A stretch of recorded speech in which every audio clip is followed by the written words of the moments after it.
I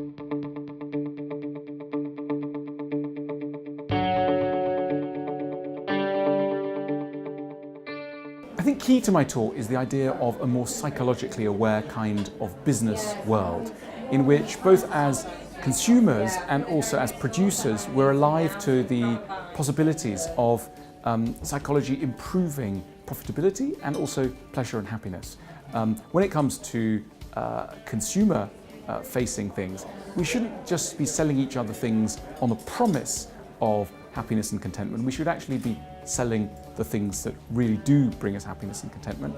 And as producers, we should be alive to the idea that human beings are incredibly complicated machines that need regular, in-depth psychological examination and maintenance.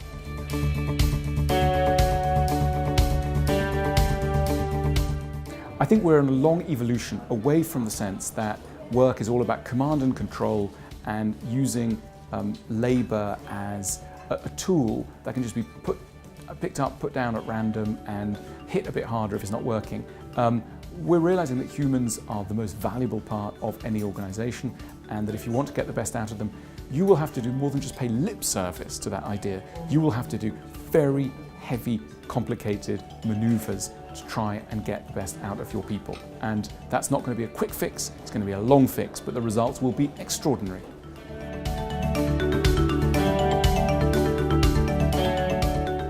Firstly, to understand yourself and realise the blind spots that you will be bringing to a situation as a leader, and a real humility. Secondly, a capacity to admit your vulnerabilities to others, not in the name of opening up for the sake of it, but really in the name of giving other people the necessary guidance as to how to deal with you. All of us need to be dealt with in different ways, and rather than getting your team to guess, tell them. That would be extremely important. Also, a kind of imaginative, compassionate behaviour towards the people who you are leading will help you to see people as not, most of the time, as not mean, but anxious, as not lazy, but suffering. We have a lot of very negative words around non-performance at work, and often these words are words that are really coming in because of a lack of imagination.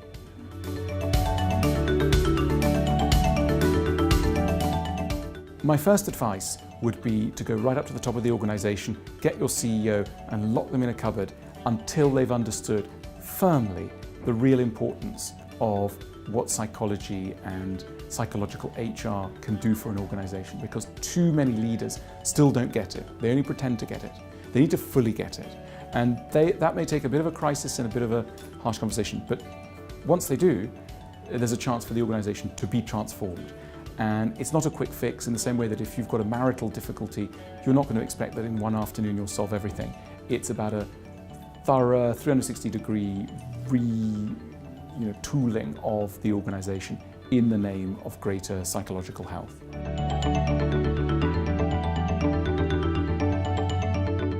The thing I really take away is people are interested, and they're interested partly because they know there's a problem and partly because they are hopeful that there can be solutions. So it's a really nice moment to be in. It's not like people are going, oh, we know all this, but what on earth can we do?